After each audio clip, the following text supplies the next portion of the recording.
Assalamualaikum warahmatullahi wabarakatuh.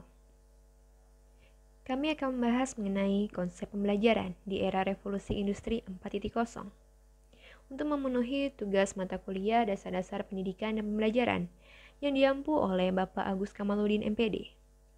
Kami memiliki 4 anggota kelompok. Yang pertama yaitu Gerda Pintoko Tanjung Sari, yang kedua Ilma Amalia, yang ketiga Reni Alvina Rahmawati, dan yang terakhir Yuni Mamwato. Kami memiliki 6 pokok pembahasan mengenai industri 4.0. Untuk yang pertama yaitu pendidikan, yang kedua konsep, yang ketiga kurikulum pendidikan, yang keempat kompetensi dan skill guru, dan yang kelima pola pembelajaran, dan yang terakhir strategi pembelajaran. Untuk materi yang pertama yaitu mengenai pendidikan di revolusi industri 4.0. Saat ini dunia telah masuki era revolusi industri generasi 4.0 yang ditandai dengan meningkatnya konektivitas, interaksi, serta perkembangan sistem digital, kecerdasan artifisial, dan virtual. Dengan semakin konvergennya batas antara manusia, mesin, dan sumber daya lainnya, teknologi informasi dan komunikasi tentu berimbas pula pada berbagai sektor kehidupan, salah satunya yakni berdampak terhadap sistem pendidikan di Indonesia. Untuk menghadapi era revolusi industri 4.0, diperlukan pendidikan yang dapat membentuk generasi kreatif, inovatif, serta kompetitif. Hal tersebut dapat dicapai salah satunya dengan cara mengoptimalisasi penggunaan teknologi sebagai alat bantu pendidikan yang diharapkan mampu menghasilkan output yang dapat mengikuti atau mengubah zaman menjadi lebih baik. Tanpa terkecuali, Indonesia pun perlu meningkatkan kualitas lulusan sesuai dunia kerja dan tuntutan teknologi digital. Pendidikan 4.0 adalah respon terhadap kebutuhan revolusi industri 4.0, di mana manusia dan teknologi diselaraskan untuk menciptakan peluang-peluang baru dengan kreatif dan inovatif. Salah satu ahli mengatakan dan menjelaskan that the new vision of learning promotes learners to learn not only skills and knowledge they are needed, but also to identify the source to learn this skill and knowledge. Masih menurut Fix 2017, sebagaimana dikutip oleh Aziz Husin, ada 9 tren atau kecenderungan terkait dengan pendidikan 4.0, yakni sebagai berikut. Yang pertama, belajar pada waktu dan tempat yang berbeda. Yang kedua, pembelajaran individual. Yang ketiga, siswa memiliki pilihan dalam menentukan bagaimana mereka belajar. Yang keempat, pembelajaran berbasis proyek. Yang kelima, pengalaman lapangan. Yang keenam, interpretasi data. Yang ketujuh, penilaian beragam. Yang delapan, keterlibatan siswa. Dan yang terakhir, pergeseran tren pendidikan 4.0 di atas menjadi tanggung jawab utama guru kepada peserta didik. Konsep revolusi industri 4.0 ini merupakan konsep yang pertama kali diperkenalkan oleh Profesor Klaus Schwab. Beliau merupakan ekonom terkenal asal Jerman sekaligus penggagas World Economic Forum yang melalui bukunya The Fourth Industrial Revolution menyatakan bahwa revolusi industri 4.0 secara fundamental dapat mengubah cara kita hidup, bekerja, dan berhubungan satu dengan yang lain. Carly menggambarkan 4 tahap revolusi industri. Tahapan yang pertama adalah industri 1.0. Industri 1.0 ditandai dengan ditemukannya alat tenun mekanis pertama sekitar tahun 1784 sebagai fasilitas produksi yang menggunakan tenaga air dan uap. Peralatan kerja yang awalnya bergantung pada tenaga manusia dan hewan akhirnya digantikan dengan mesin tersebut. Seiring berjalannya waktu, aktivitas produksi semakin berkembang yang ditandai dengan produksi massal. Produksi massal ini terjadi karena adanya energi listrik dan jalur perakitan. Pada fase ini, kita telah memasuki pada revolusi industri 2.0. Aktivitas pertamanya melibatkan rumah potong hewan di Cincinnati, Amerika Serikat. Pada awal tahun 1970, teknologi industri berkembang sangat pesat dan zaman inilah muncul revolusi industri 3.0.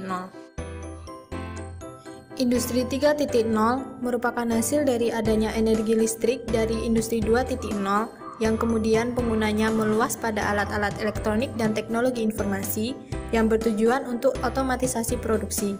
Artinya, aktivitas produksi yang awalnya masih dikendalikan manusia, kini bisa secara otomatis.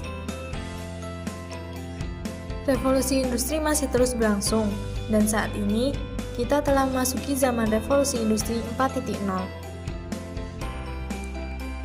Industri 4.0 menggabungkan teknologi otomatisasi dengan teknologi cyber yang kemudian tidak hanya digunakan dalam sektor industri saja. Eits, tunggu dulu. Apa sih yang dimaksud dengan cyber? Istilah cyber diartikan sebagai interaksi yang terjadi melalui jaringan komputer. Kalau zaman milenial saat ini sih lebih dikenal dengan era digital, yang segala sesuatunya serba digital. Sedangkan pendidikan 4.0 adalah istilah umum yang digunakan oleh para ahli teori pendidikan untuk menggambarkan berbagai cara mengintegrasikan teknologi cyber dengan baik secara fisik maupun tidak ke dalam pembelajaran.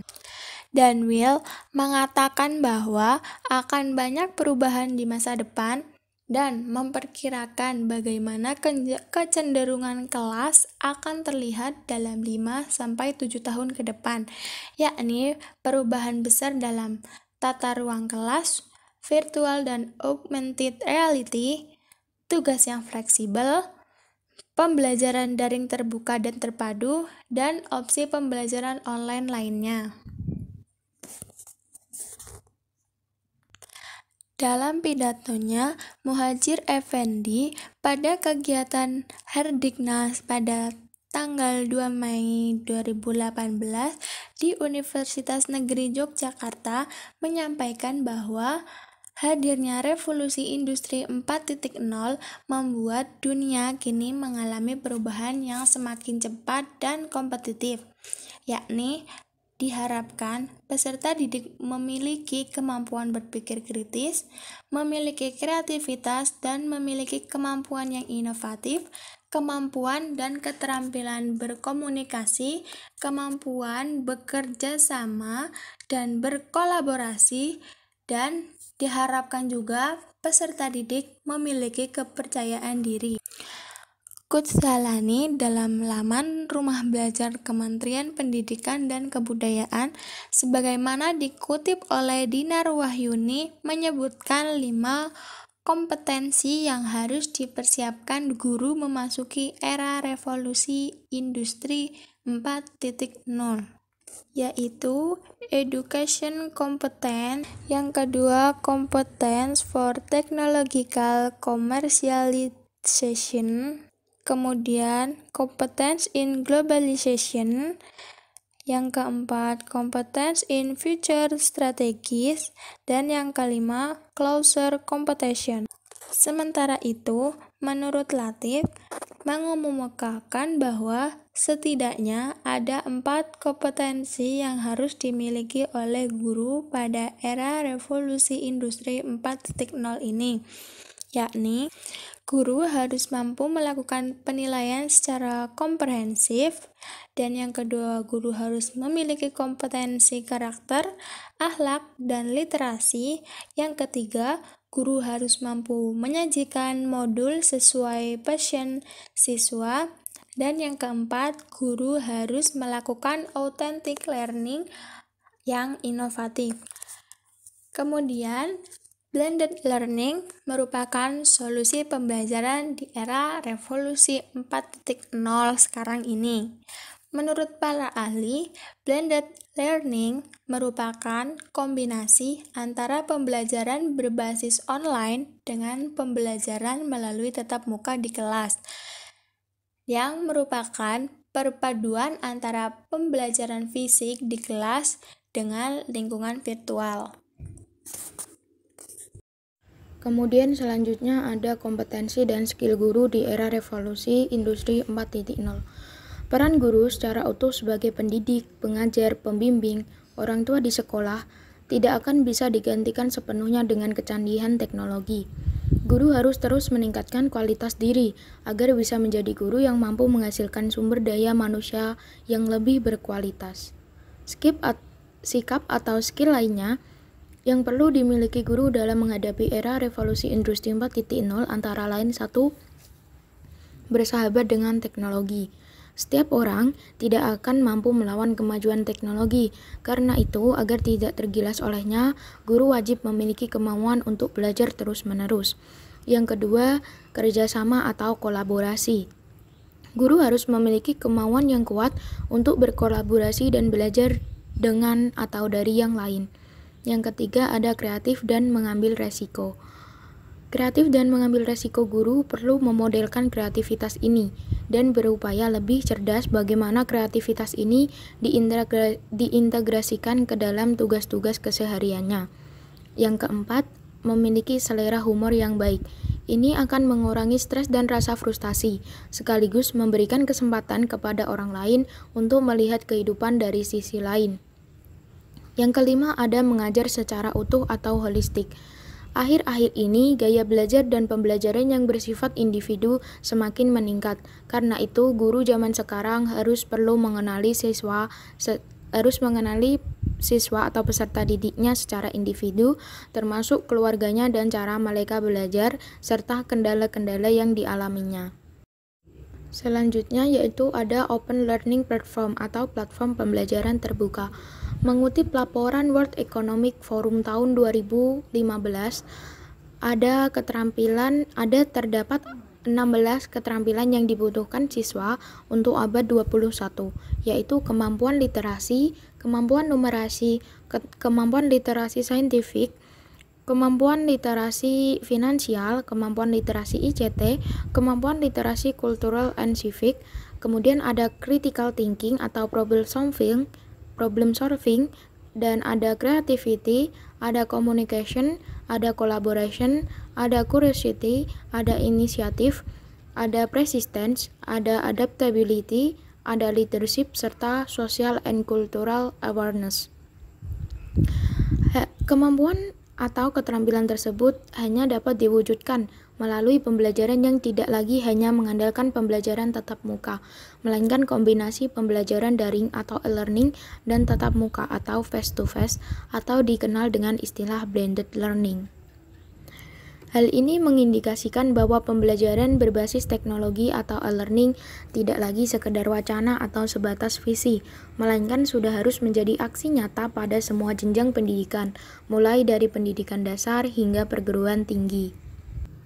Nah, untuk menghadapi pembelajaran di abad 21, setiap orang harus memiliki keterampilan berpikir kritis, pengetahuan dan kemampuan literasi digital, literasi informasi, literasi media, dan menguasai teknologi informasi komunikasi, termasuk di dalamnya para pendidik, guru, atau dosen. Salah satu perkembangan teknologi di bidang pendidikan saat ini adalah teknologi augmented dan virtual reality, yang telah mulai diadopsi sebagai media pembelajaran di ruang kelas dan juga alat bantu penelitian di laboratorium. Virtual reality dapat menghadirkan pengguna dalam tempat lain dalam sekejap, tentunya dengan memakai headset VR. Sedangkan AR atau augmented reality dapat menghadirkan efek visual yang dapat dilihat melalui ponsel yang sudah terinstall aplikasi pendukung AR. Kemudian, peserta didik berpotensi akan memodifikasi sendiri proses belajarnya dengan alat yang mereka rasa perlu. Peserta didik akan belajar dengan perangkat, program, dan teknik yang berbeda berdasarkan preferensi mereka sendiri. Untuk yang selanjutnya, pergeseran paradigma dan pola tindakan dalam berbagai konteks penyelenggaraan pendidikan dan pembelajaran adalah sebuah keniscayaan. Konsekuensi logis dari inovasi teknologi yang harus berkembang ini menuntut adanya modifikasi konsep pengelolaan kelas dan metode pembelajaran agar sesuai harapan, gaya belajar dan minat peserta didik. Saat ini, penerapan blended learning dalam pembelajaran telah menjadi strategi pembelajaran yang disukai untuk semua tingkat kelas, dan semakin populer karena secara efektif menggabungkan manfaat pengajaran tradisional dengan pembelajaran daring. Selain itu, blended learning juga menciptakan kemandirian belajar dan tanggung jawab akademis peserta didik, menyiapkan siswa untuk menghadapi dunia yang berpusat pada teknologi, menghemat biaya belajar daring, dan meningkatkan kemampuan kolaboratif, menarik, dan menyenangkan serta memicu keterlibatan secara penuh fisik dan sosio-emosional peserta didik dalam proses pembelajaran. Beberapa hal yang perlu dipertimbangkan oleh sekolah dan guru dalam memutuskan bagaimana pendidikan dan pembelajaran diselenggarakan. Yang pertama, pembelajaran berpusat kepada siswa atau student-centered learning. Pembelajaran yang berpusat pada siswa mengandung makna bahwa guru bukan lagi satu-satunya sumber utama pengetahuan di kelas agar mampu berkompetisi dan berkontribusi pada masyarakat global di masa yang akan datang. Kedua, kolaborasi. Siswa harus didorong untuk bekerja sama untuk menemukan informasi, mengumpulkannya, dan membangun makna. Bagaimana mengenali kekuatan dan talenta yang berbeda yang dimiliki dan dibawa oleh setiap orang. Yang ketiga, meaningful learning. Berpusat pada siswa tidak berarti bahwa guru menyerahkan semua kendali atas kelas. Yang keempat, sekolah terintegrasi dengan masyarakat. Dengan kekuatan teknologi dan internet, siswa saat ini dapat melakukan banyak hal. Strategi pembelajaran di revolusi industri 4.0. Adapun 5 strategi yang bisa digunakan guru dalam pembelajaran. Yang pertama yaitu membantu siswa dalam belajar. Adapun 4 pilar pendidikan menurut UNESCO, yaitu learning to do, learning to know, learning to be, dan learning to live together. Untuk membangun 4 pilar pendidikan tersebut, guru harus meningkatkan kualitasnya dengan memperkaya pengetahuan tentang metode pembelajaran yang tepat. Yang kedua, adanya kesempatan untuk berkembang dan berprestasi. Yang ketiga, penguatan pendidikan karakter. Yang keempat, melek teknologi. Dan yang terakhir, menjadi guru efektif. Untuk yang selanjutnya yaitu kesimpulan. Era revolusi industri 4.0 telah mengubah cara berpikir tentang pendidikan. Perubahan yang dibuat bukan hanya cara mengajar, tetapi jauh lebih penting adalah perubahan dalam perspektif konsep pendidikan itu sendiri. Oleh karena itu, pengembangan kurikulum saat ini dan masa depan harus melengkapi kemampuan siswa dalam dimensi pedagogik, keterampilan hidup, kemampuan untuk hidup bersama atau kolaborasi, dan berpikir kritis dan kreatif. Pengembangan kurikulum harus mampu mengarahkan dan membentuk siswa yang siap menghadapi era revolusi industri dengan penekanan pada bidang sains, teknologi, engineering, dan matematik atau yang biasa disebut STEM, serta berkarakter. Reorientasi kurikulum yang mengacu pada pembelajaran berbasis TIK, Internet of Things, Big Data, dan komputerisasi, serta kewirausahaan dan magang perlu menjadi kurikulum wajib untuk menghasilkan lulusan yang terampil di bidang literasi informasi, literasi teknologi, dan literasi manusia. Demikian pemaparan dari kami. Jika ada kesalahan maupun kekurangan mohon dimaafkan. Wassalamualaikum warahmatullahi wabarakatuh.